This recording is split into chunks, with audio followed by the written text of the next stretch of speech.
Live from downtown Bakersfield, 23 ABC News at 5 starts now. Good evening. We start tonight with breaking news. Kern County Sheriff's Deputy Michael Clark, who was assigned to the Rosamond substation, now no longer works for the department following charges of sexual battery, false imprisonment, kidnapping, and assault by a public officer. 23 ABC's Imani Stevens joins us in studio with more information about the alleged incident just released today. Imani? Jess, not only did we learn that Michael Clark no longer works for the Sheriff Department today, we also obtained court documents that further detail those allegations against KCSO Deputy Michael Clark, which explains what brought deputies to the Albertsons on August 24th.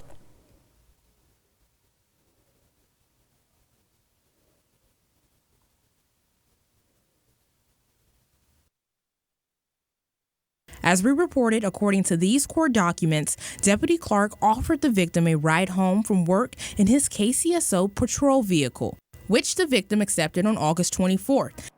On that ride home, Deputy Clark forced himself on the female victim. We spoke with Sheriff Donnie Youngblood in October regarding the allegations. The primary concern when he was on duty today was to make sure that we didn't have a repeat offense with someone else, and the public safety was number one concern, and the safety of our victim. Today, we learned what brought the deputy to Albertsons on the day of the assault, which, according to documents, was the first encounter between Deputy Clark and the victim. Deputies responded to the store for a fight in progress in the parking lot. Documents state that the victim spoke to Clark for a while before her shift ended and his many visits to the store after their first encounter.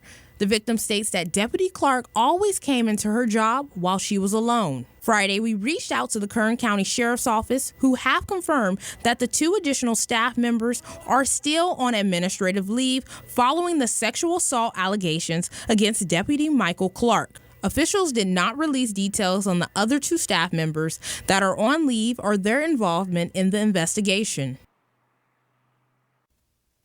Again, Michael Clark is no longer with the department and is scheduled to be back in court on January 15th and the 16th.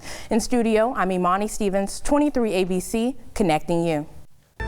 All right, Imani, thanks. The first week of the Leslie Chance trial coming to an end this evening, with the defense getting their chance to question Todd Chance's mother on the stand. 23 ABC's Veronica Morley is in studio with more on what happened in the courtroom today. She joins us now with those details. Veronica? Good evening, Jess. This morning, an attack from the defense as they work to impeach Diana Chance from the witness stand. Things getting more and more personal as attorney Tony Lidgett tore into Diana's relationship with Leslie and taking jabs at Diana's own marriage.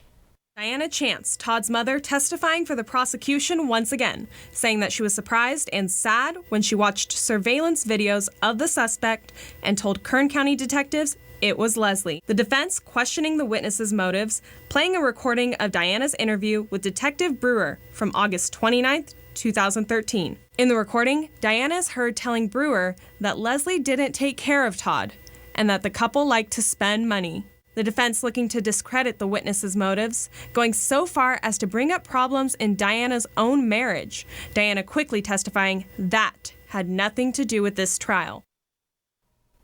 Now, Lidgett also looking to discredit Diana's testimony by suggesting Detective Brewer played on her fears and led her to believe Leslie was at fault. Now, the prosecution also calling 2 KCSO technical investigators and a criminalist to explain the evidence and how this case was collected and was processed. The trial will resume Monday morning at 9:30. You can follow our coverage online and on Twitter. In studio, Veronica Morley, 23 ABC, connecting you. One of the drivers said to be responsible for a street racing crash that led to a woman's death has pleaded not guilty to all charges. 34-year-old Israel Maldonado was in court today. On November 24th, police say Maldonado was racing his Dodge Ram with another driver, 50-year-old Ronald Pierce, who police say was driving a Ford Mustang at the time. Pierce and Maldonado were allegedly racing northbound on Old River Road when Pierce's Mustang lost control and hit a passing minivan driven by Maria Navarro. The van spun out into the southbound lane and was broadsided by a crane truck, leading to Navarro's death.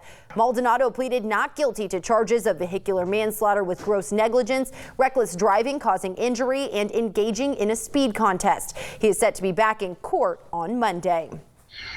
Bakersfield City Council is preparing to address illegal street racing with a forum. During this week's City Council meeting, Councilman Chris Parlier directed the Bakersfield Police Department to hold a forum to hear potential solutions for illegal street racing. The city's meeting to address street racing has not been scheduled as of yet.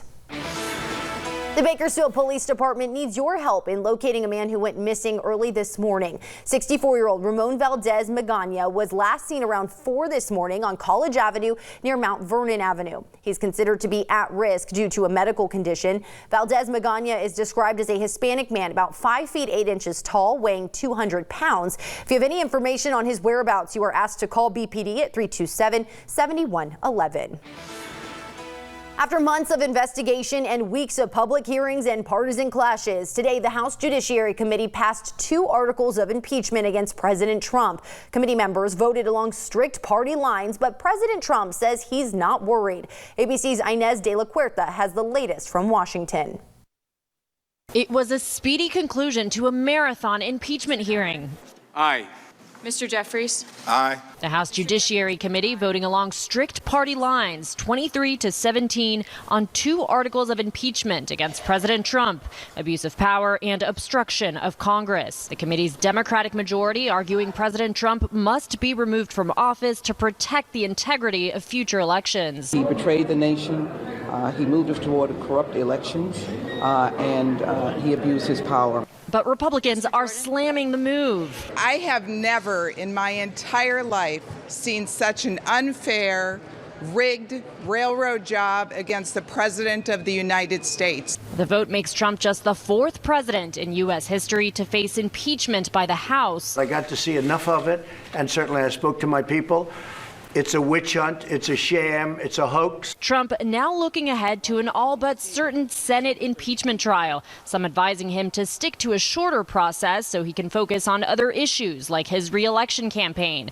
But the president says he hasn't made up his mind yet. We did nothing wrong, so I'll do long or short.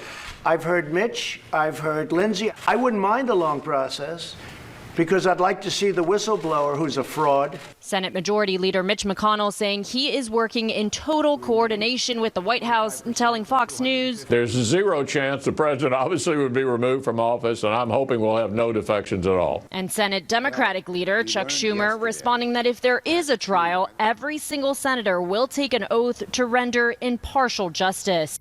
The House's Democratic majority is expected to pass impeachment next Wednesday. Senate Majority Leader Mitch McConnell says he'll take up the trial in the new year. Inez de la Huerta, ABC News on Capitol Hill. Kern County is among the worst counties in the state in identifying students as being homeless. That's according to data from a report by the state auditor's office. According to the audit, which looked at student population data from the 2017 and 2018 school year, it shows that only 3% of economically disadvantaged children. The study states that is significantly lower than the 5 to 10% of disadvantaged students.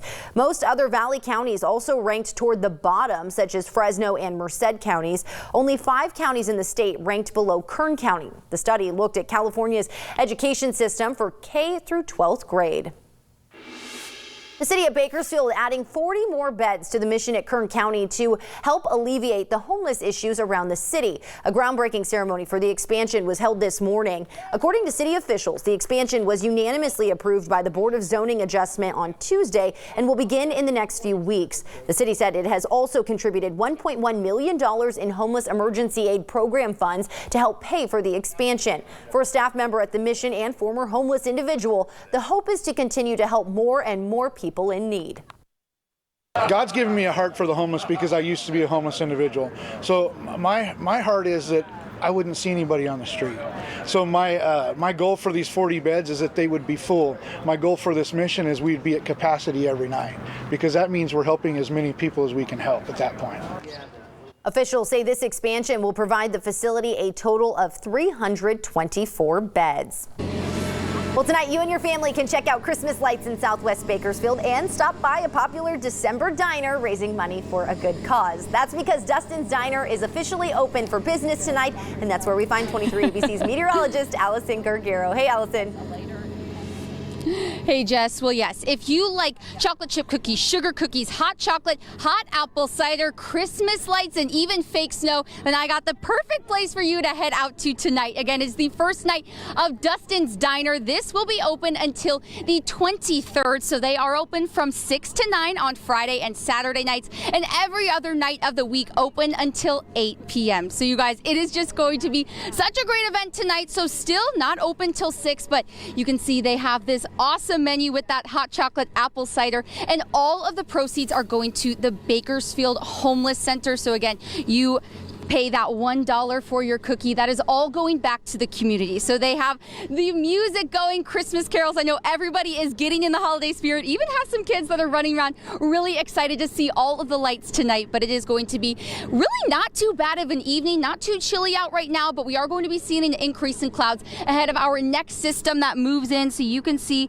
those temperatures are still in the low 60s right now. And by the way, the sunset looks absolutely incredible, slightly cooler than this time yesterday, only because of that cloud coverage, but we are going to be seeing temperatures dropping down to the 50s by the time this event ends at 9 p.m. tonight. But we are tracking this chance for those scattered showers tomorrow. I have more details on our next rain event coming up next. All right, Allison, thanks. Well, we do have a traffic alert to tell you about. A nighttime closure to place temporary concrete barrier rail on the westbound West Side Parkway on-ramp from Truxtun Avenue has been rescheduled. Officials say it has been rescheduled to this Sunday and Monday from 9 p.m. until 5 a.m. both days. In addition to the nighttime ramp closures, the outside lane on Truxtun to the westbound West Side Parkway on-ramp will be closed for 2 weeks. The temporary barrier rail will remain in place while permanent barrier rail is constructed and the concrete is cured. The ramp will operate with a single lane during this period. As always, you are asked to slow down and watch for construction workers and equipment while driving in the area.